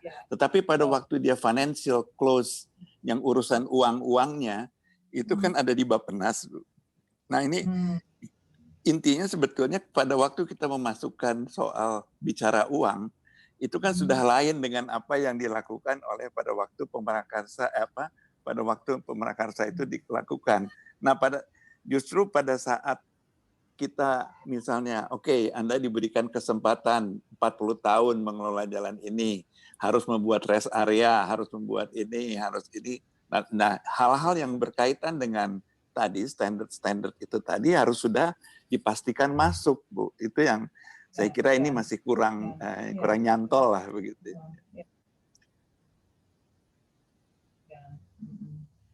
Mungkin dari SPM itu ya Pak ya? Standarnya juga kayaknya belum lengkap ya? Ya, itu yang juga kayaknya masih belum. Ya, kriterianya itu harus dipastikan ya.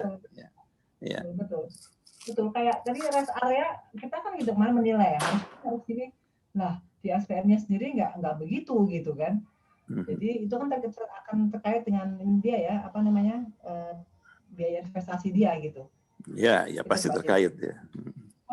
Itu. Tapi benar tadi Pak, sistem jaringan itu kayaknya kalau yang melaksanakan itu ditekankan untuk KPBU saya kira bagus banget ya itu ya. Saya nggak tahu di PU siapa yang nanganin itu ya.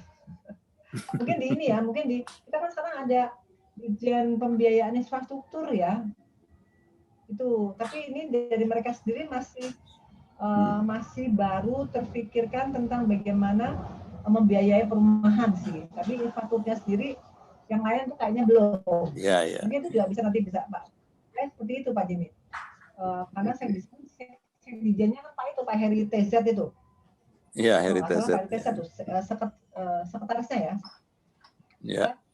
Saya coba ya pelan-pelan ya saya karena mereka masih mencari-cari itu. Tadi betul juga Pak Jimmy tadi yang dibilang bahwa perlu ada satu unit yang mengelola lingkungan ya, itu sama seperti di tempat saya yang gender ini. Kita kan ada punya unit sekretariat yang terus mengelola itu. Jadi orang lain tidak, tapi kita tetap ada gitu. Jadi memang ini untuk lingkungan memang perlu ada ya satu unit. Itu ngomongnya sama siapa Pak Jimmy ya? Sama ini kali ya, sama dari BPJT atau dari Pak. Kan sekarang ada Pak Budi ya, Pak Budi Harimawan. Mengenai KLA juga Pak, saya tuh dulu sering ngomong ya sama teman-teman kayaknya, walaupun Pak Budi sendiri kan pernah ya yang aktivis untuk yang quality life improvement itu. Saya sebenarnya kalau tadi lo kan bagus banget bahwa kalau ada jalan tol, jalan lama itu harus dirapi, harus jadi persyaratan untuk dikelola dengan baik untuk quality life improvement. Tapi itu yang nge-push-nya itu kayaknya kurang. Saya juga setuju Pak, jadi quality life improvement itu bagus banget. Iya, KLA itu baik sekali, programnya bagus sekali. Bagus banget. Jalan-jalan lama sekarang pada kumuh kali ya? Iya kan? Jalan-jalan lama tuh pada kumuh semua kayaknya gitu. Terus Pak yang ini kan. Kalau untuk jalan antar kota Pak, itu sekarang kita sudah mulai Bu Yani nih ya menginisiasi jalan antar kota itu sekarang bahu jalannya sudah diperkeras. Itu saya dari dulu udah pengen ini gimana sih? Kan mereka kayak di mana tuh di Brebes itu kan banyak yang naik sepeda, naik motor, bawa barang, bawa bawang merah gitu ya. Itu kalau truk-truk bis lewat itu goyang aja gitu. Dulu kan nggak ada itu jalur untuk mereka. Sekarang sudah mulai ada diperkeras bahu jalannya. Itu mungkin step lebih ini ya untuk jalan antar kota. Tapi kalau yang tadi Pak Jimmy kan yang sepeda ada di mana itu kayaknya memang kaitannya dengan KBPU ya Pak ya.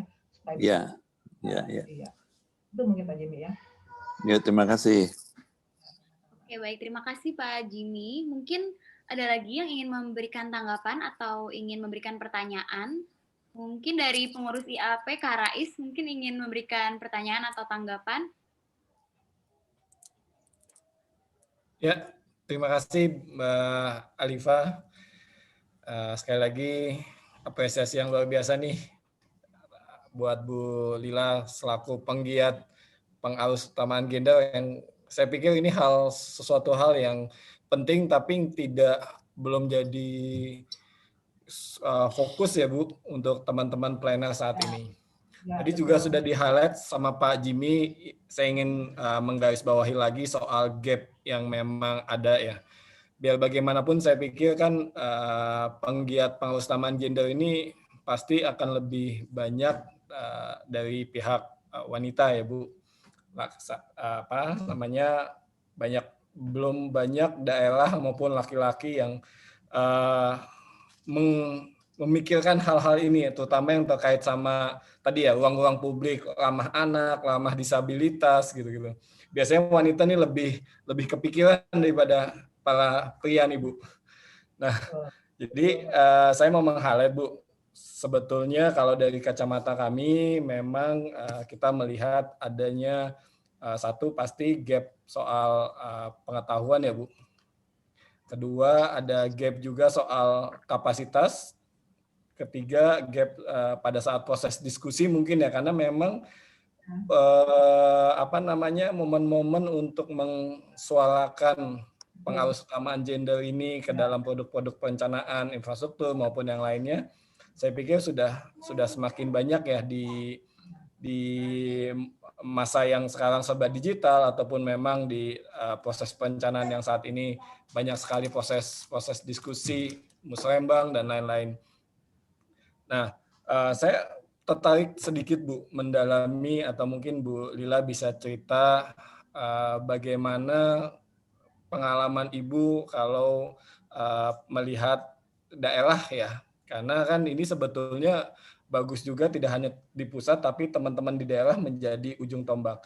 Saya pribadi melihat tadi peraturan perundangan untuk mendorong pengarus utamaan gender ini sudah cukup baik ya Bu, sudah cukup banyak peraturannya di pusat, tapi di level daerah sendiri saya pikir belum banyak daerah yang punya perda ataupun perbub yang bisa jadi pendorong ataupun wadah bagi penggiat pengarus utamaan gender ini bisa menyuarakan kepentingan untuk inklusivitas ini gitu.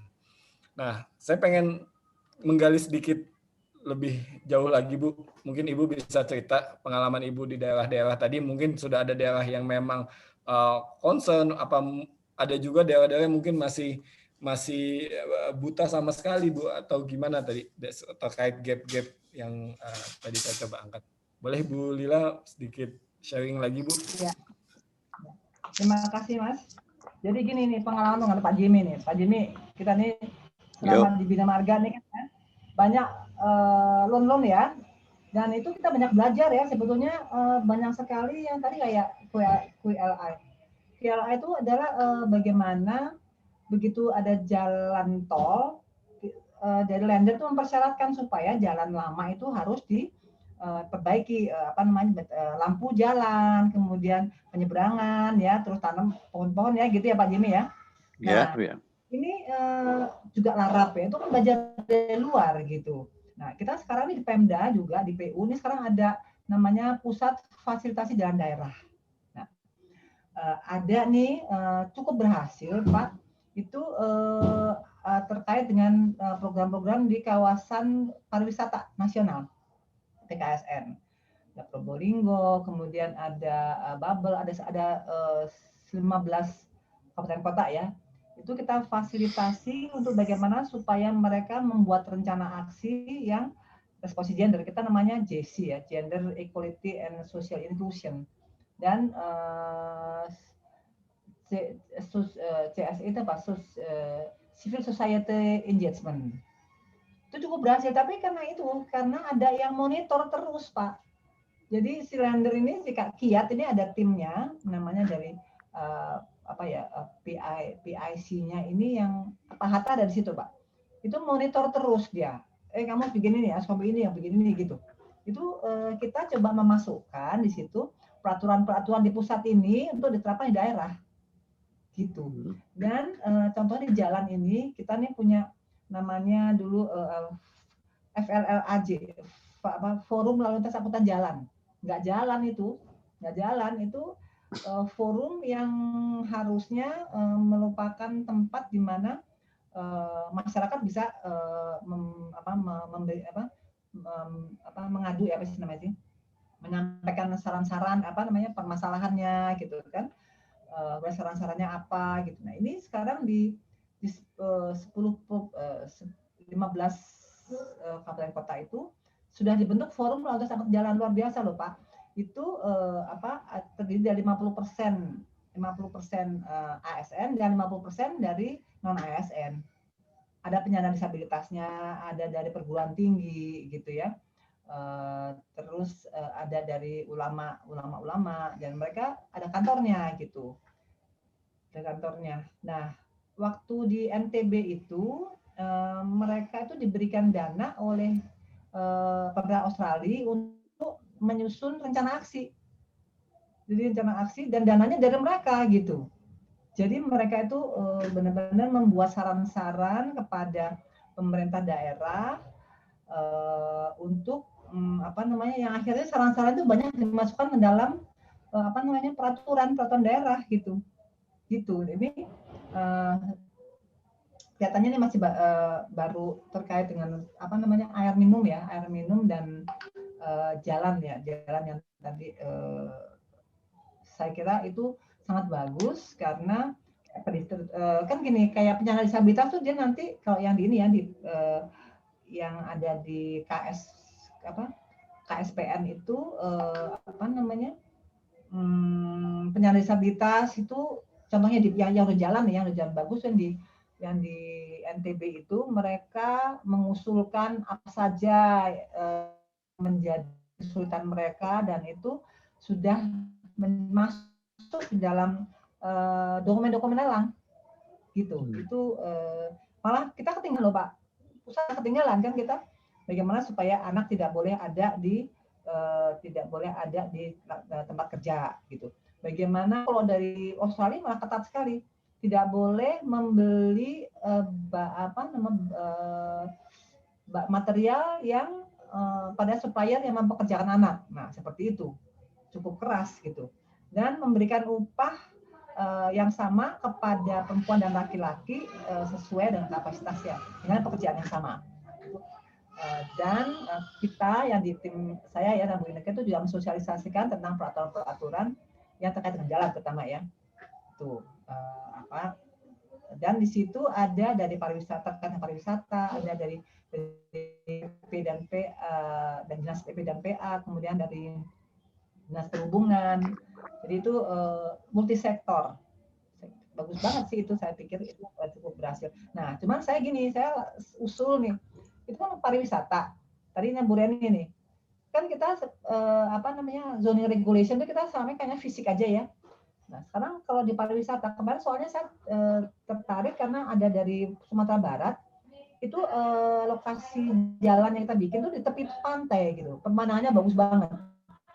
Tapi coba nanti berapa tahun lagi itu pasti kayak di Kelok 9, itu banyak PKL-nya.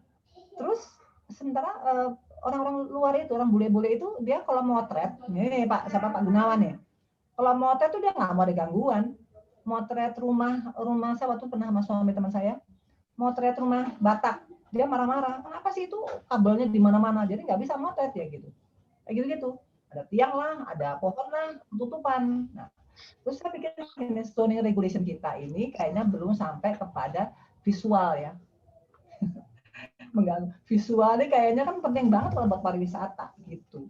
Saya kemarin namanya ada di sana tuh di dinas pariwisata ada kelompok pariwisata. Sebetulnya mereka yang coba Kelok 9 deh. Aduh gila, saya waktu pertama kali sana tuh ya sama Bu Cici, bagus banget. Berapa tahun kemudian, saya udah kesel banget. Sudah ada WC lah di pinggir jalan, makan jagung di mana-mana.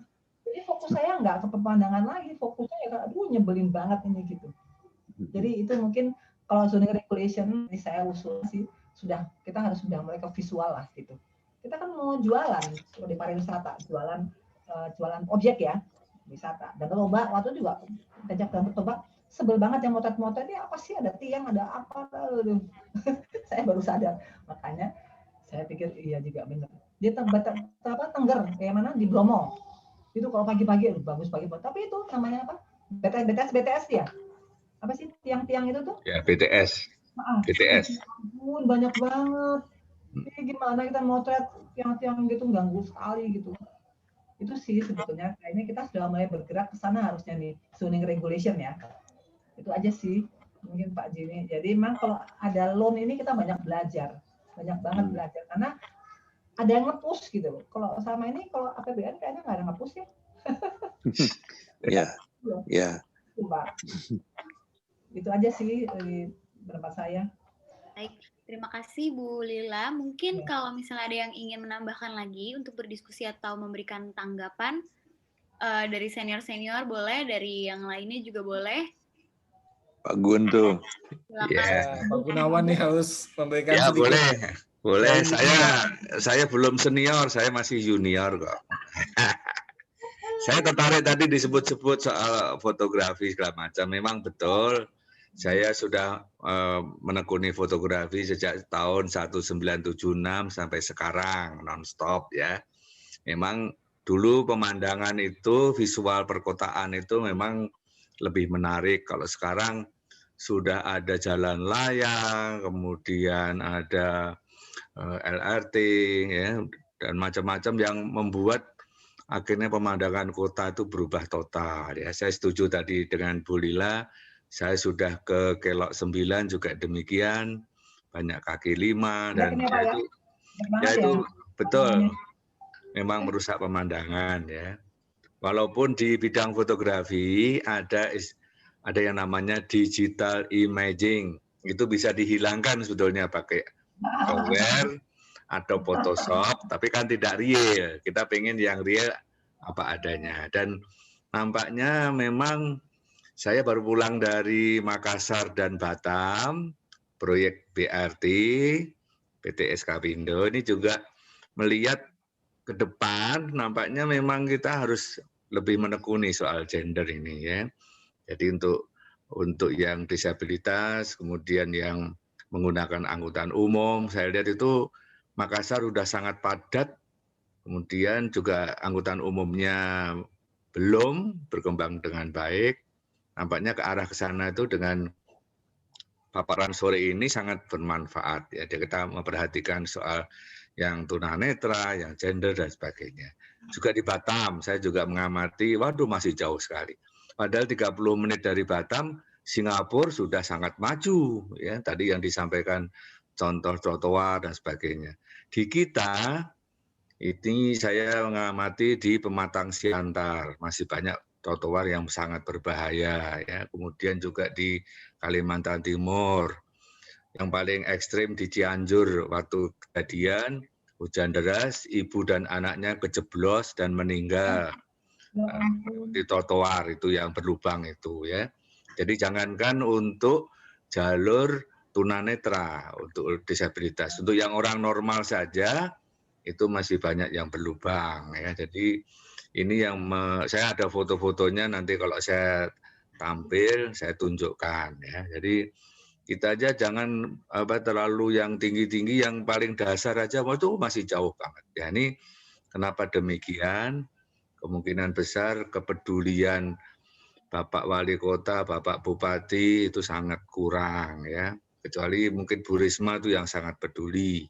Dulu mantan Wali Kota Surabaya, Pak Ridwan Kamil, nah mungkin yang lain ini yang sangat kurang ya. Jakarta aja katanya megapolitan.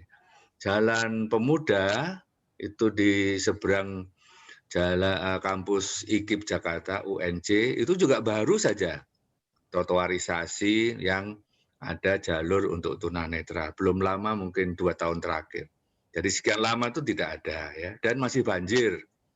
Februari 2020 saya kebanjiran di jalan Ramangun itu. Padahal ini megapolitan loh. Ini, jadi PR-nya masih banyak dan mungkin nanti ke depan memang ya walaupun yang tua-tua ini pensiun istilahnya, tapi tetap harus ikut sumbang saran, sumbang pikir, bekerja di bidangnya masing-masing untuk membenahi kondisi perkotaan, wilayah pedesaan ya. Jadi saya memang mengamati, juga ikut merencanakan Kota Baru Bumi Serpong Damai, Kota Delta Mas, juga melihat Alam Sutra, wah menarik sekali ya.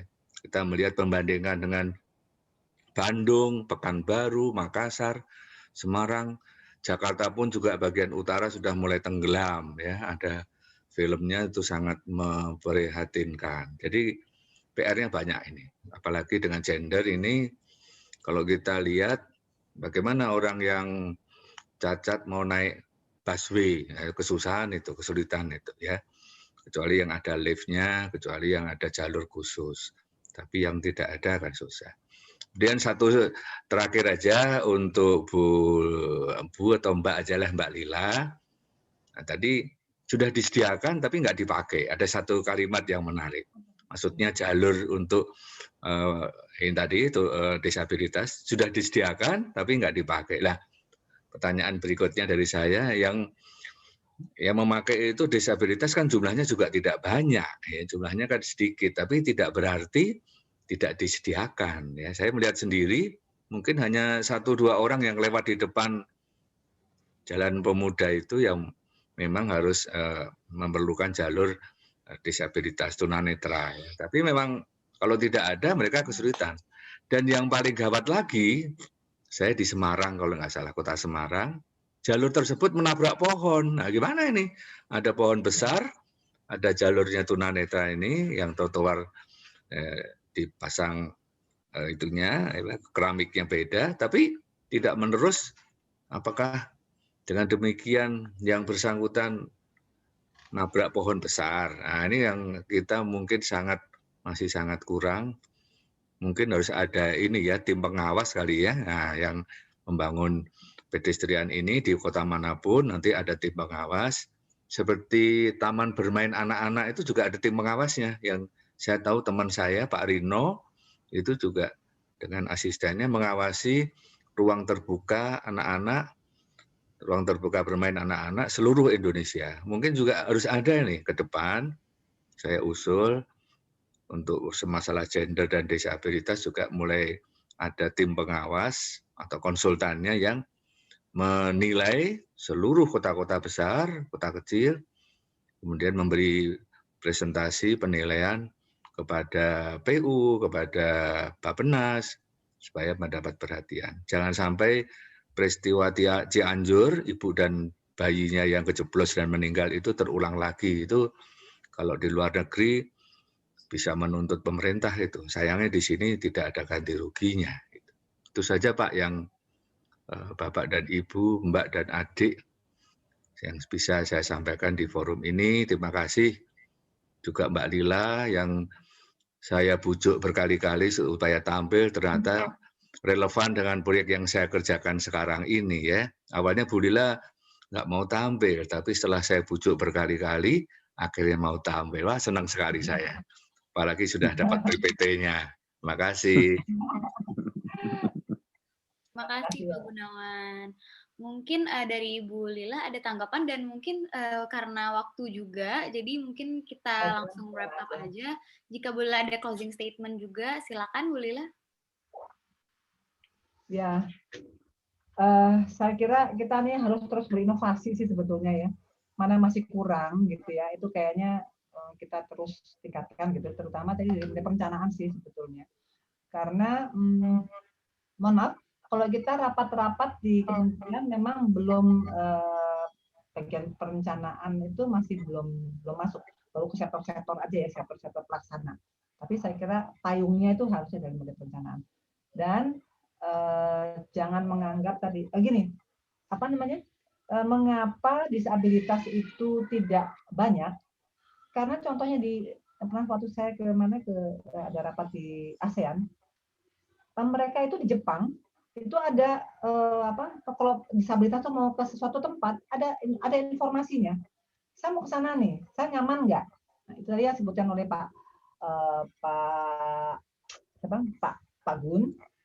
Kenapa kok mereka nggak ada yang lewat ya? Karena mau ke sana itu kan mesti ada kendaraan umum ya kan?